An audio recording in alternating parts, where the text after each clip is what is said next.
또 한 주간 동안 또 저와 여러분이 예배자로서 삶을 살아가게 되는 줄 믿습니다. 오늘 귀한 말씀 가운데 또 깨달음 얻기 위해 말씀의 자리에 나아갈 때 우리 베드로전서 오늘의 말씀을 먼저 같이 나눕니다. 3장 13절부터 22절까지 이 말씀을 중심으로 소망에 관해 이유를 묻는 자들에게 우리가 대답해야 될 것이 무엇인가 우리 같이 말씀 나누겠습니다. 먼저 본문의 말씀을 한 절씩 같이 교독하겠습니다. 또 너희가 열심으로 선을 행하면 누가 너희를 해하리요.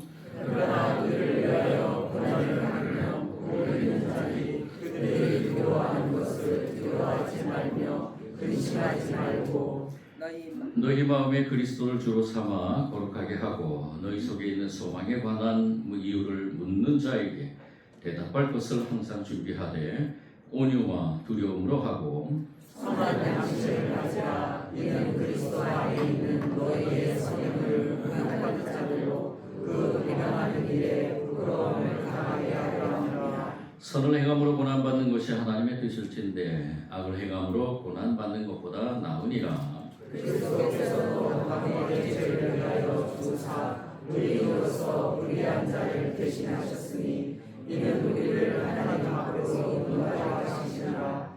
육체로는 죽임을 당하시고 영으로는 살리심을 받으셨으니 그가 또한 영으로 가서 옥에 있는 영들에게 선포하시니라. 그들은 전에 노아의 날 방주를 준비할 동안 하나님이 오래 참고 기다리실 때에 복종하지 아니하던 자들이라.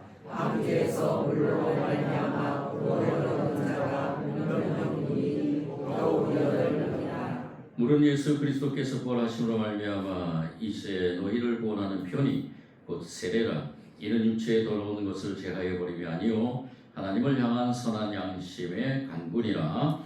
그는 하늘에 오르사 하나님 우편에 계시니 천사들과 권세들과 능력들이 그에게 복종하니라. 아멘. 말씀을 나누며 이 시간 예배 참여한 여러분 모두에게 주님의 축복이 충만하게 임하기를 원합니다. 아멘. 축복 가운데 치유되고 회복되고 해결되는 놀라운 역사가 임하길 원하며 우리 말씀의 자리로 나아가면서 또 제가 아주 감명 깊게 느꼈던 영화 하나를 소개하겠습니다. 1999년에 개봉된 영화인데요. 인생은 아름다워라는 영화입니다.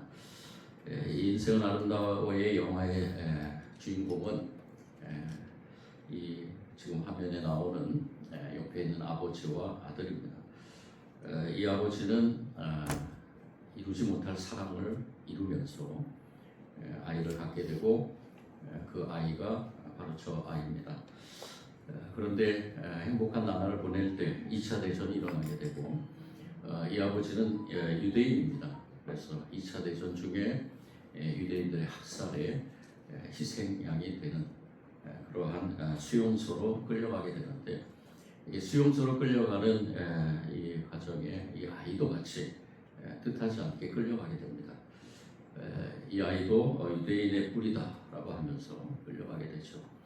그런데 이 아버지는 이 아들에게 계속해서 소망을 주게 됩니다. 포로 수용소 안의 삶이 소망의 삶임을 계속해서 얘기를 합니다. 그 얘기 가운데 하나의 게임을 이 아이하고 같이 하게 되는데요.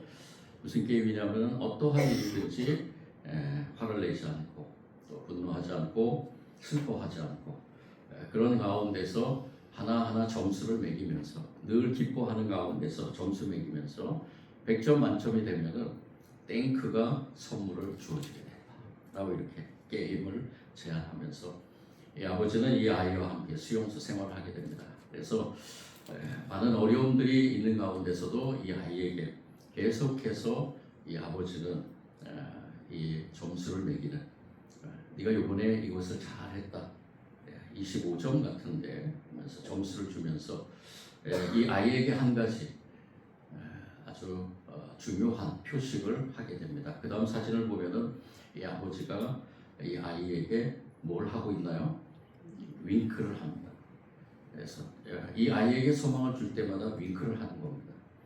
그래서 이 아이가 그 윙크를 받으면은 그곳에서 삶이 고통스러운 삶이 아니라 오히려 기뻐하는, 그리고 내 점수가 쌓이게 되면은 땡크가 나한테 오게 된다라는 그 소망을 가지고 이 아버지와 삶을 사는데, 저와 여러분이 잘 알다시피 이 유대인들의 학살에 이 유대인들에게 많은 그러한 고통과, 그리고 나중에는 여러 가지 또 실험 가운데서 가스실이나 또 여러 가지 실험의 제물들이 되게 되죠.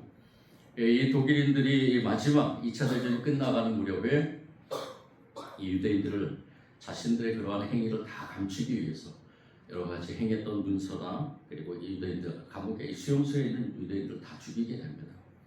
그런 가운데서 이 아버지가 이 아이에게 하나의 작은, 이제 그 생활하면서 했던 그 술래잡기 그 하는 가운데서 하나의 작은 박스 안에 그렇게 숨기게 했었는데, 그 박스 안으로 숨기고 그 박스 안에 작은 틈으로 이 아이가 아버지를 보게 합니다. 이 아버지는 마지막 그 총살의 현장으로 끌려가는 과정에서, 오늘 장면이 저 장면인데요, 눈을 한쪽을 깜빡이면서 윙크를 하게 됩니다.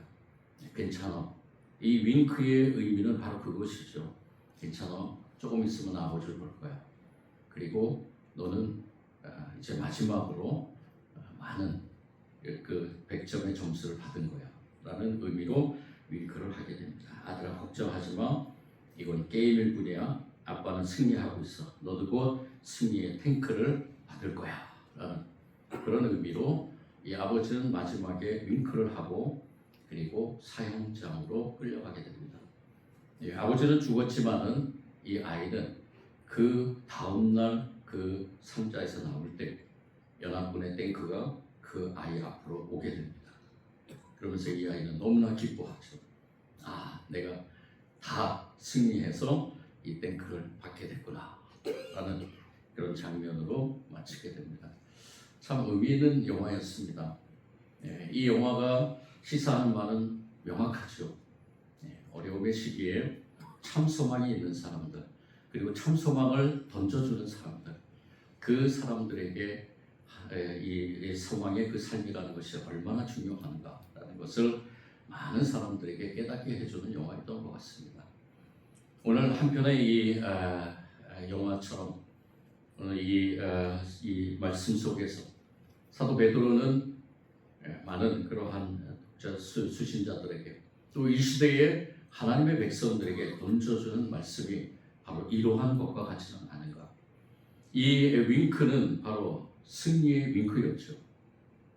이 사도 베드로는 그 수신자들에게 당시에 많은 그러한 고통, 어려움의 시기 속에서, 삶 속에서 바로 승리의 윙크를 보내고 있는 것이 아닌가. 그러면서 한편으로는 거룩한 윙크를 건네고 있다라고 볼 수 있습니다. 고난이라는 차갑고 막막한 그 수용소 같은 세상 속에서도 우리 그리스도인들이 어떻게 그래 인생은 아름답다라고 이렇게 노래할 수 있는가. 우리 사도 베드로는 그 편지를 받는 사람들, 또 편지를 읽은 사람들과 전해 들은 사람들 모두가 다 그 참 소망을 가져야 됨을 깨달으며 그 소망 가운데서 모든 어려움들을 이겨나가는 그러한 놀라운 희망의 언어를 들려주고 있는 것을 보게 됩니다. 이 말씀이 저와 여러분에게도 삶에 잘 적용되길 원하며, 우리가 말씀 앞으로 나갈 때 당시에 이 사도 베드로는 이 소망의 메시지를 누구에게 보냈는가라는 것을 우리가 먼저 집중해 봐야 될 것입니다.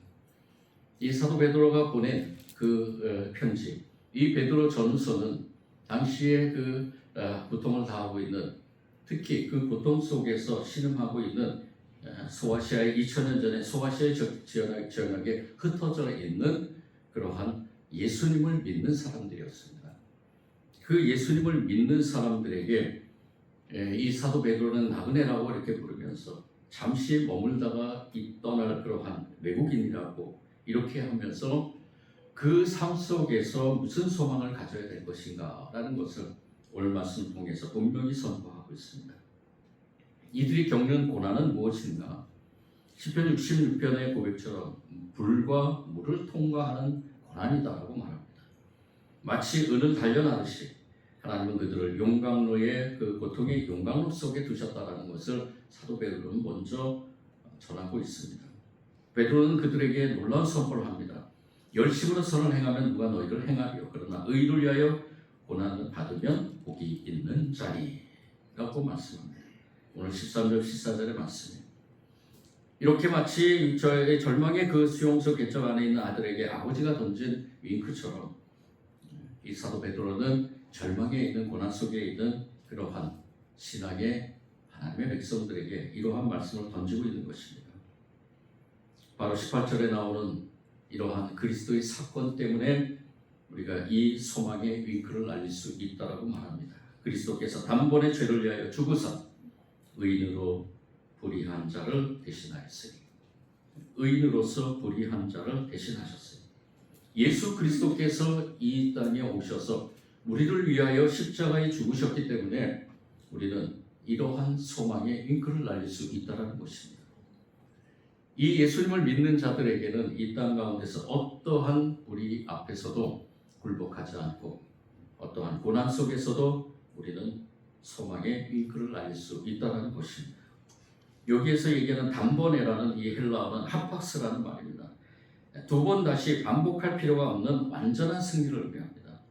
두 번 다시 반복할 필요가 없는 그런 완전한 승리. 그 완전한 승리는 바로 십자가에서 이루신 것입니다. 그리고 대신하여라는 이 휘페르라는 말은 우리를 위하여 그 지독한 고통을 자기 몸으로 친히 받아내셨다는 것입니다. 어느 누구도 아니라 예수 그리스도께서 우리가 받아야 될 그 고통, 그 절망, 그리고 어두움, 그리고 모든 낙심하는 모든 요인들, 그런 것들을 다 우리 주님께서 친히 받아내셨다는 것입니다. 주님이 우리를 위하여서 그 모든 것을 받아내신 그 사랑. 사도 베드로는 이 예수님을 통해서 그 소망의 윙크를 받았기 때문에 이렇게 선포할 수 있었던 것입니다. 예수님과 동행했던 이 사도 베드로에게 예수님은 놀라운 말씀을 선포하셨습니다. 내가 너희를 고와 같이 내버려 두지 않겠다. 너희에게로 내가 오겠다. 그리고 약속하시면서 내가 살아있고 너희도 살아있겠다 라고 분명히 선포하셨습니다. 이 사도 베드로는 그 예수님의 말씀을 기억했고, 그리고 그것을 믿었고, 그 믿음 소망 가운데서 이렇게 당시에 많은 어려움 속에서 당하고 있는 그 수신자들에게 이러한 편지를 쓰게 된 것입니다. 우리 주님은 살아계시고, 우리 주님은 역사하시고, 우리 주님은 우리에게 아직도 지금도 소망의 윙크를 날리고 계신다는 것입니다.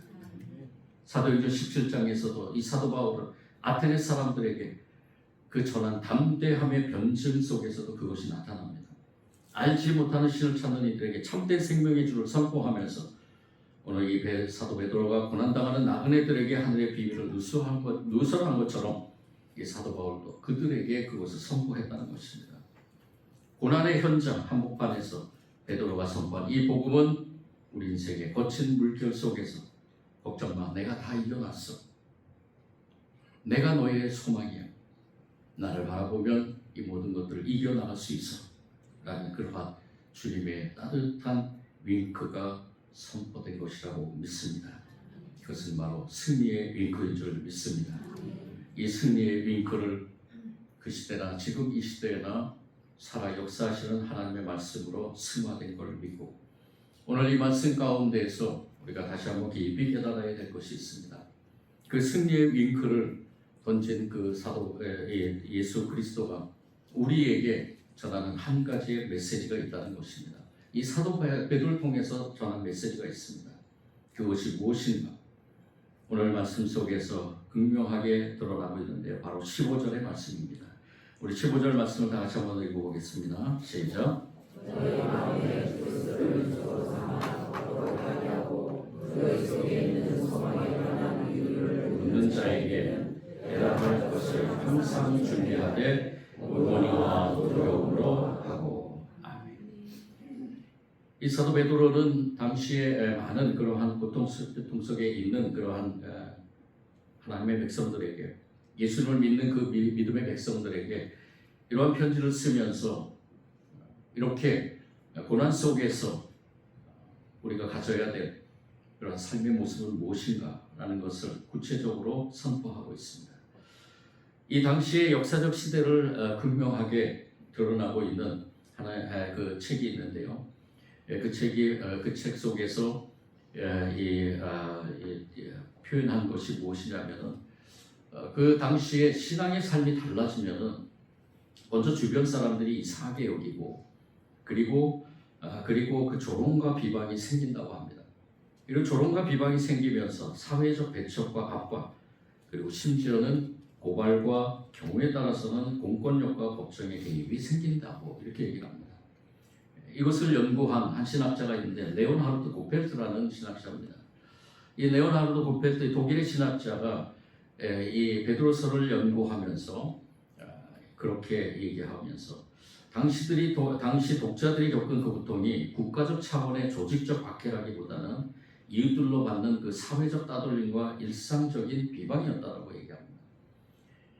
우리가 예수님을 믿으면 지금 이 시대에는 그렇게 예수를 믿는 자들에게 손가락질하면 직접적으로 그 앞에서 손가락질하고 또 때로는 예수님을 믿는다고 해서 옥에 가두거나 또는 많은 그러한 고통을 주는 그러한 사회적인 상. 지금 우리나라는 그렇죠. 그런데 우리가 가깝게 저 북한에는 예수님을 믿는 그 믿음 속에서 목숨을 걸고 예수님을 믿는 사람들이 있습니다. 우리가 실제적으로 눈으로 보진 않았지만은 제가 이 극동방송, 강원 극동방송에서 여러 가지 사역을 같이 동역하는 가운데서 편지들도 보고 또 많은 북쪽에서 또 넘어온 분들 이야기를 들어보면 그렇게 목숨을 걸면서 아직도 지하에서 그렇게 주님을 찾으며 주님께 예배드리는 분들이 많이 있다고 합니다. 저와 여러분은 지금 시대적 상황 속에서 우리는 자유롭게 주님을 찬양하며 경배합니다. 이 시간에 이 주님의 날 우리가 소중하게 나와서 예배드리는 가운데서 그렇게 주님을 찬양하는 그 저와 여러분의 삶은 정말로 하나님께서 우리에게 큰 축복을 내려주셨다고 저는 믿습니다. 그런데 그 시대나 지금 이 시대에서도 예수님을 믿는 가운데서 목숨을 걸면서 특히 삶의 자리에서 많은 비방과 사회적 따돌림 그러한 가운데서 살아갔던 그 신앙의 선진들의 모습을 바라보면 정말로 우리가 어떻게 이 복된 삶을 살아가야 될 것인가라는 것을 한 번 더 생각하게 됩니다. 사도 베드로는 그렇게 그 시대에 그러한 고통을 당하고 있는 하나님의 백성들에게 이 서신서를 쓰면서 이 서신서 속에서 세 가지를 정립하기를 원했습니다. 첫 번째는 고난의 정체성을 교정하기를 원했습니다. 과연 고난이라는 게 뭔가? 14절에 나온 것처럼 의를 위하여 고난받으면 복이 있는 자라고 말하는 그러한 사도 베드로가 선포하는 것처럼 고통을 패배의 증거가 아니라 하나님의 축복의 통로로 재해석해야 된다는 것입니다. 과연 그럴 수 있을까? 예수를 믿었다는 그 하나만으로 이렇게 많은 고통 속에서 또 비방 속에서 때로는 목숨을 거는 그러한 삶 속에서 과연 그 고난이 축복이라는 그 정체성으로 바꿔나갈 수 있는 것일까? 우리 앞에 당장 앞에서 예수님을 믿음으로 인해서 많은 비방하는 사람 앞에서 저와 여러분이 어떠한 생각을 갖게 될 것인가? 근데 사도 베드로는 분명하게 선포합니다. 그 고난이 우리에게는 축복이다. 그 고난이 우리에게는 축복이다. 왜 축복인가? 그 이유는 바로 예수님께서 우리를 위해서 고난당하시고 그 고난을 통해서 저와 여러분이 하나님 나라의 백성임을 선포하게 하셨다는 것입니다. 그 고난이 바로 하나님 나라의 힘을 증거하는 것이라는 것입니다. 그 고난이 바로 저와 여러분이 하나님의 자녀라는 증거라는 것입니다. 그런데 더 중요한 것이 있습니다. 그 다음에 이 고난 속에서 세상을 향한 당당한 변론을 준비하라고 합니다. 이 고난의 세상 속에서 당당하게 변론을 준비해야 되는데 그 변론이 무엇이냐? 오늘 15절에 나오는 것처럼 오늘 15절의 말씀에 뒤에 나온 것처럼 온유와 두려움으로 하라라고 이렇게 말합니다. 소망에 관한 이유를 묻는 자들에게 대답할 것을 준비하는데 그것이 무엇이냐? 바로 온유와 두려움. 이 온유와 두려움을 한마디로 요약하자면 바로 사랑이라고 볼 수 있습니다.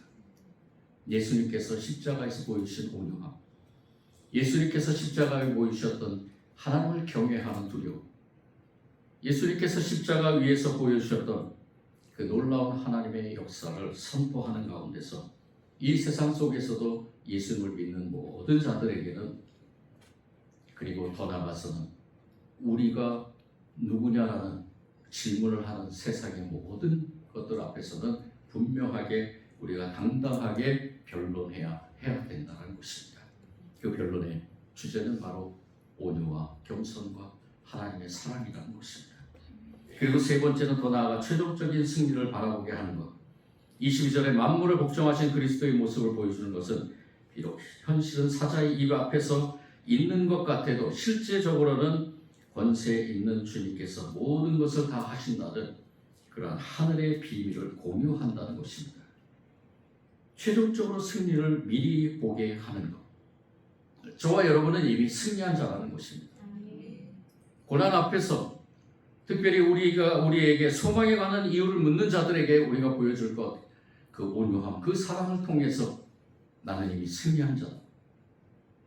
너희들이 나를 아무리 헤아려 해도, 이 세상이 나를 아무리 비방해도, 이 세상이 나를 헤아려 하도 나는 승리한 자다.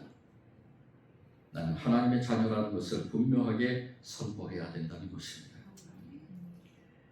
그래서 팀 켈러 목사님은 그에 져서 고통에 답하다라는 책에서 이렇게 선포합니다. 기독교의 고난은 하나님의 부재가 아니라 그분의 임재를 깊이 경험하는 영광이다. 참 멋있는 말입니다. 우리의 고난은 하나님의 부재가 아닙니다.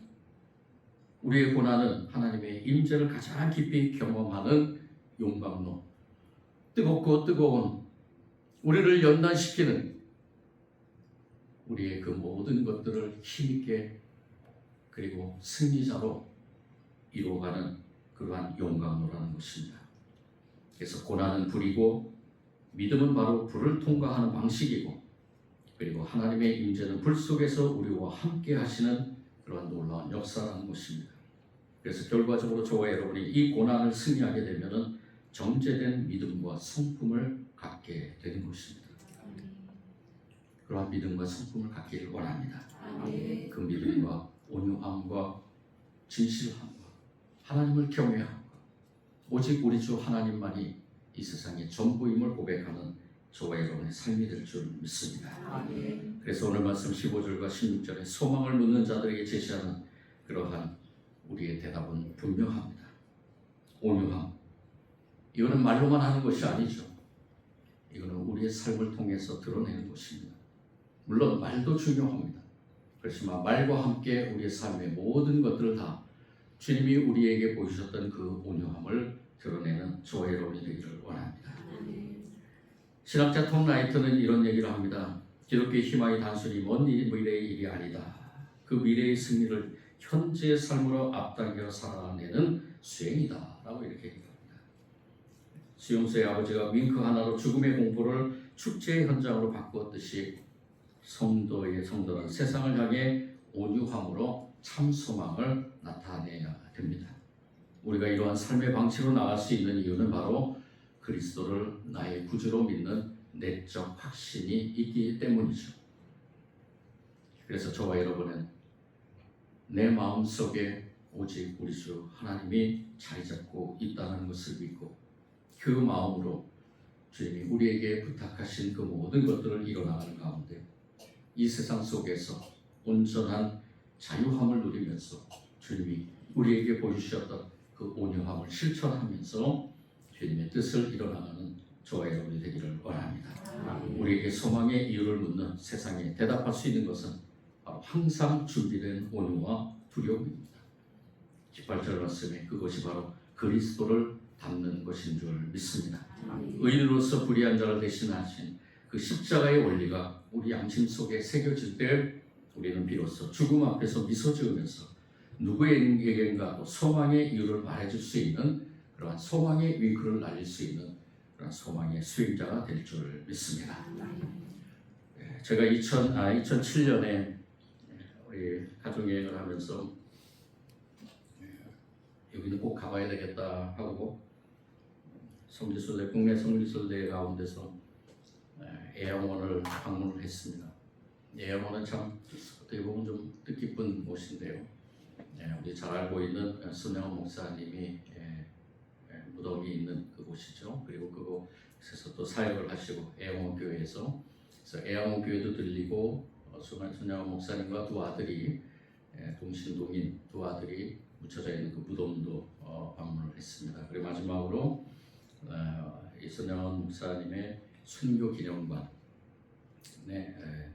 방문을 해서 그곳에서 손영원 목사님이 쓴 옥중 서신과 또 여러 가지 뭐 쓰셨던 것, 또 성경책 뭐 이런 것들을 좀 보면서 많은 것을 좀 느끼고 그리고 이 손영원 목사님 가신 그 길에 대해서 한 번 더 깊이 생각을 하게 되는데 제가 그 순교 기념관에서 여러 가지 사진을 좀 보면서 한 사진 앞에서 좀 오래 머물러 있었습니다.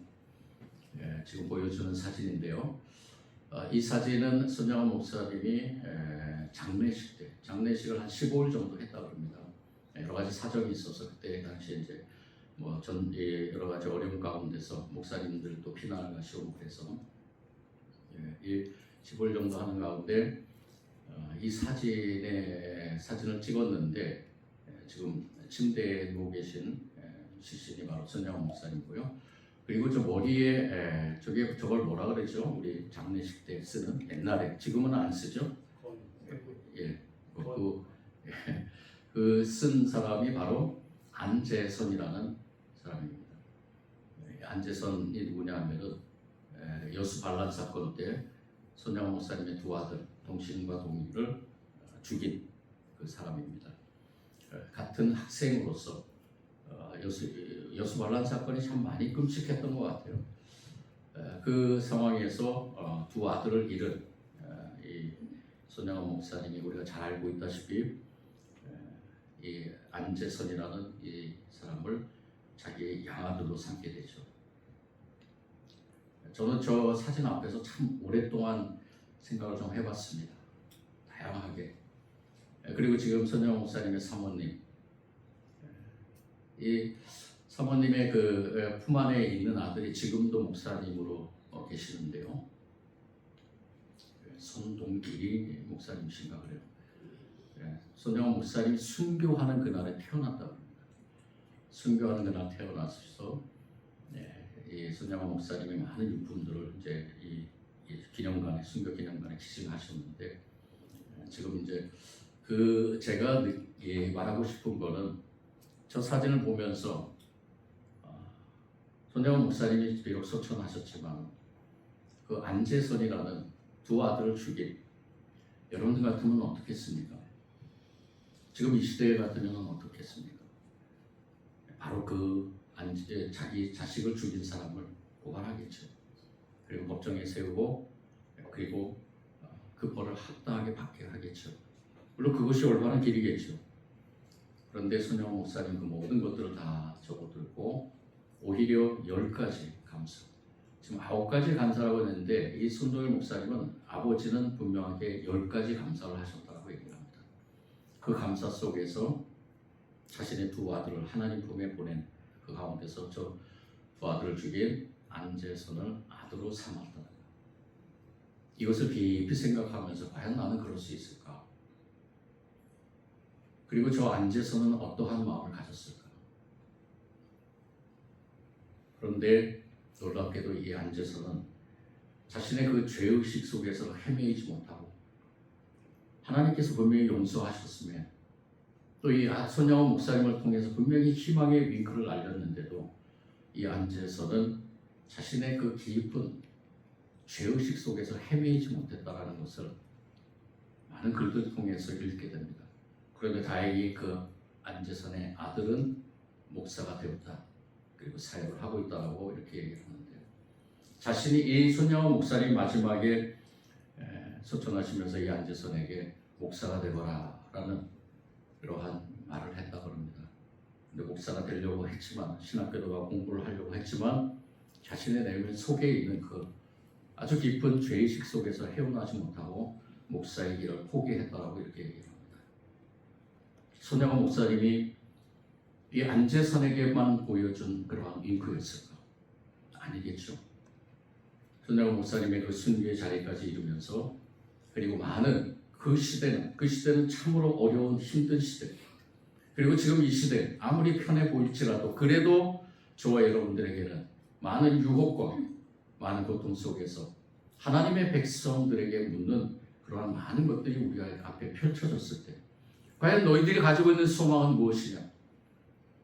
너희들이 무슨 희망을 가지고 그렇게 주일마다 교회에 와서 예배드리고 또 시간마다 모여서 하나님을 찬양하고 기도하고 그리고 너희들이 보여준 그 모습은 무엇이냐라고 물었을 때 저와 여러분은 예수의 마음을 품고 예수님께서 우리에게 보여주셨던 그 사랑의 마음을 품고 이 세상 속에서 당당하게 선포할 수 있어야 된다는 것입니다. 주님께서 우리에게 보여주던 사랑은 무엇입니까? 오늘 우리가 이 말씀을 깊이 묵상하면서 저와 여러분 한 걸음 한 걸음 더 나아가는 삶의 자리마다 노란 하나님의 사랑이 가득하기를 원합니다. 하나님의 그 사랑을 통해서 저와 여러분의 온유함을 드러내면서 모든 상황 속에서 우리에게 묻는 소망에 관해서 묻는 모든 것들에게 우리는 당당하게 선포해야 될 줄 믿습니다. 준비된 온유와 주님을 경외함으로 이 시대의 사명을 가지고 주님이 주시는 그 영광의 항구를 힘차게 나아가는 그런 복된 성도들이 다 되길 간절히 축원합니다. 하나님 감사합니다. 소망에 관한 이유를 묻는 자들에게 분명히 우리에게 대답할 것이 주님께서 우리에게 주셨던 그 마음, 온유와 두려움, 선한 양심을 가지고 주님 앞에 나아가기를 원합니다.